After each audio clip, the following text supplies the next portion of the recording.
देश की agency raw बौखलाई हुई है।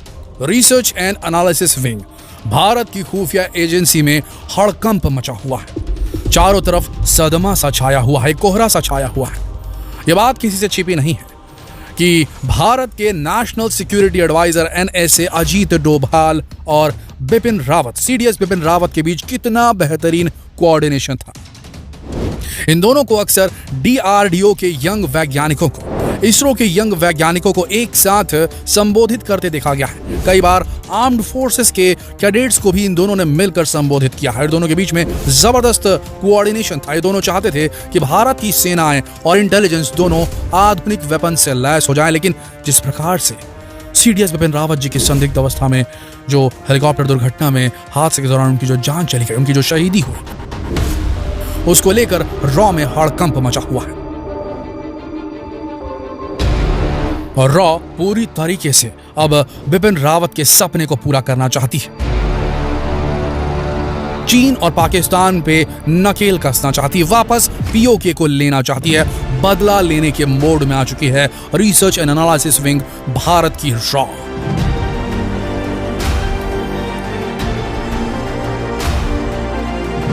जिसकी अगुवाई खुद अब NSA अजीत डोभाल करने वाले हैं।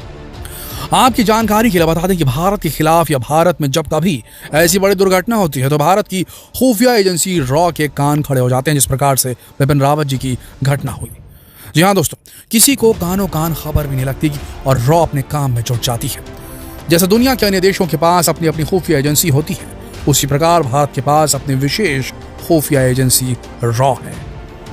रॉ की तुलना दुनिया के सबसे बड़े देशों के खुफिया एजेंसियों में से की जाती है, जैसे अमेरिका की CIA, चीन की MSS, इजराइल की मोसाद।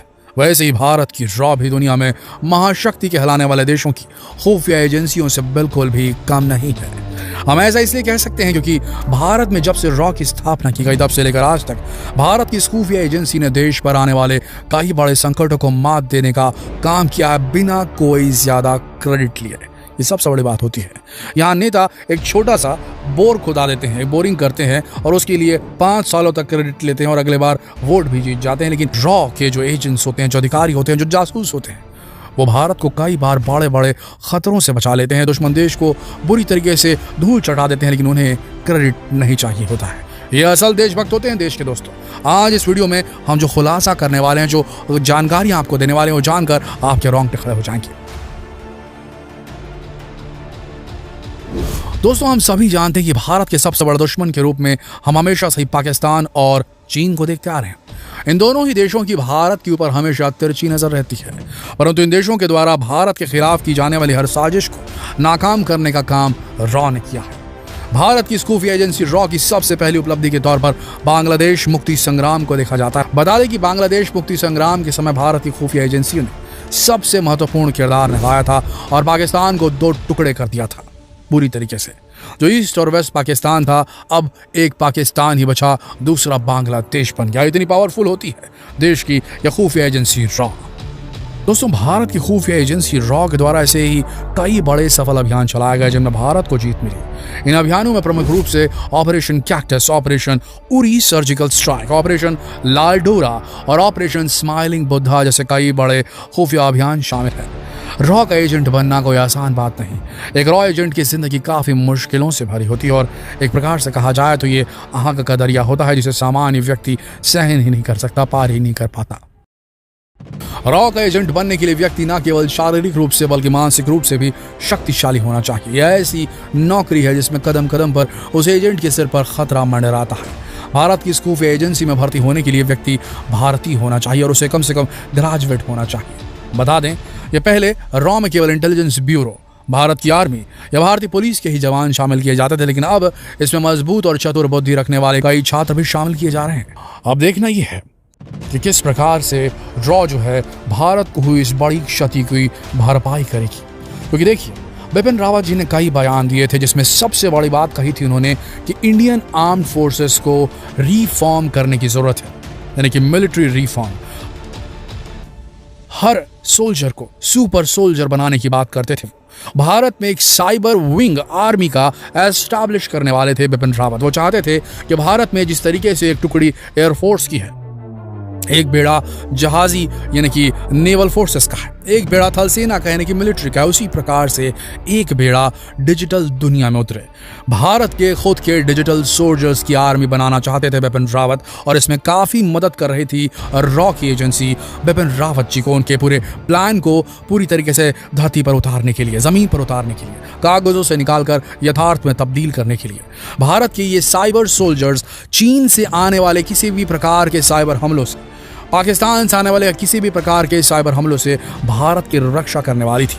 इवन ये इतना बड़ा कदम था जो दुनिया का कोई भी डेवलपिंग कंट्री नहीं लेने वाला था, लेकिन बिपिन रावत जी की दूरदर्शिता के चलते ये संभव हुआ कि वो चाहते थे, उनकी दूरदर्शिता इतनी स्ट्रांग थी, इतना दूर का सोचते थे बिपिन रावत जी कि वो चाहते थे कि भारत में साइबर सोल्जर्स डेवलप किए जाएं, भारत की खुद की साइबर आर्मी हो।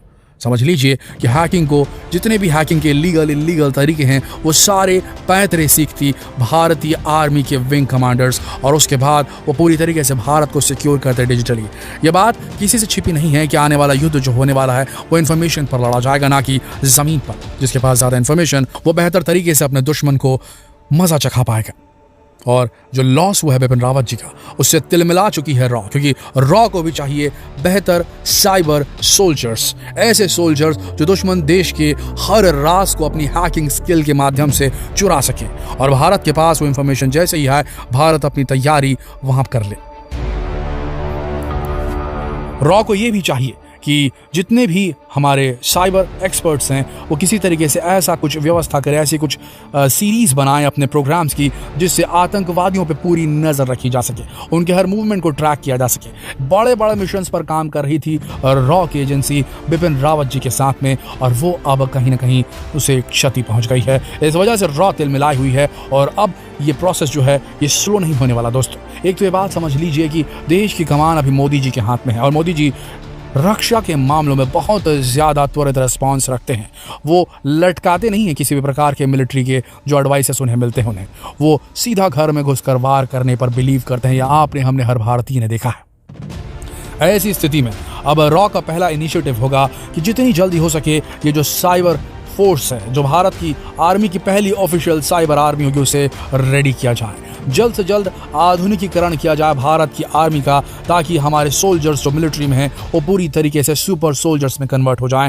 आर्टिफिशियल इंटेलिजेंस का इस्तेमाल करके और बहुत सारे जो मॉडर्न इलेक्ट्रॉनिक जो गैजेट्स हैं, जो कि फॉरेन की जो आर्मीज होते हैं उन्हें दिए जाते हैं, उनसे लैस किया जाए भारतीय आर्मी को, भारतीय एजेंट्स को, खुफिया एजेंट्स को, जासूसों को, ताकि वो पूरी तरीके से इंफॉर्मेशन के बल पर दूसरी देशों के जो खुफिया एजेंट्स उन्हें मात दे पाएं और भारत को हर प्रकार के आतंकवादी हमलों से सेव कर पाएं। दोस्तों, अब देखिए, ये जो चल रहा है साल 2021, इसमें ये बड़ी घटना हो चुकी है, और ये बात भी बिल्कुल क्लियर है कि अगली बार जो चुनाव हैं वो जल्द होने वाले हैं। ऐसी स्थिति में जब चीन भी आंखें दिखा रहा है, पाकिस्तान तो कभी पीछे रहा ही नहीं, हमें ज़रूरत है जितनी जल्दी हो सके हम अपने बॉर्डर्स को ना सिर्फ ज़मीन पर बल्कि डिजिटल क्षेत्र में भी सिक्योर कर लें, और इसके लिए त्वरित एक्शन की ज़रूरत है। इसी त्वरित एक्शन के तहत और फ्यूचर को ध्यान में रखते हुए मोदी जी ने और पूरी टीम ने एक जॉइंट मिलिट्री एडवाइस के चलते, एक सिंगल जॉइंट मिलिट्री ऑपरेशन के अंजाम देने के चलते उन्होंने CDS की पोस्ट बनाई थी, चीफ ऑफ डिफेंस स्टाफ। एक ऐसा व्यक्ति जिसके हाथ में ना सिर्फ वायुसेना हो बल्कि मिलिट्री भी हो, और साथ ही उसके हाथ में नेवी भी हो, और इन तीनों सेनाओं को कोऑर्डिनेटेड वे में एक ही एडवाइस दे करके पूरी तरीके से हमें हर ऑपरेशन को मल्टी फेसेटेड करते हुए हर प्रॉब्लम को सॉल्व करना था। लेकिन अब ये झटका मिला है, इससे ज़रूर हानि हुई है, ऐसी हानि हुई है जिसे हम भर नहीं सकते, लेकिन आने वाले समय में बहुत जल्दी ये रिफॉर्म्स देखने को मिलेंगे। मोदी जी चाहते हैं और ये हो के रहेगा। अब देखना यह है कि अजीत डोभाल और मोदी जी और राजनाथ सिंह जो देश के रक्षा मंत्री हैं मिलकर कौन सा एक्शन लेने वाले हैं, जिससे कि ये सारे रुके हुए जो प्रोग्राम्स हैं वो जल्दी पूरे किए जाएंगे, और उसके बाद हमारे देश की जो आर्मी है वो और ज़्यादा स्ट्रांग हो जाएगी। तो दोस्तों, ये थी जानकारी, अपडेट रॉ से रिलेटेड, रॉ की करंट मूवमेंट से रिलेटेड। आशा करते वीडियो आप सबको बढ़िया लगा होगा। अगर वीडियो पसंद आया तो जितना हो सके इसे शेयर कीजिए फेसबुक पर, व्हाट्सएप पर, यूट्यूब पर। कल फिर मिलेंगे एक लेटेस्ट अपडेट के साथ। तब तक के लिए आप सबका इस वीडियो के अंत तक बने रहने के लिए दिल से धन्यवाद।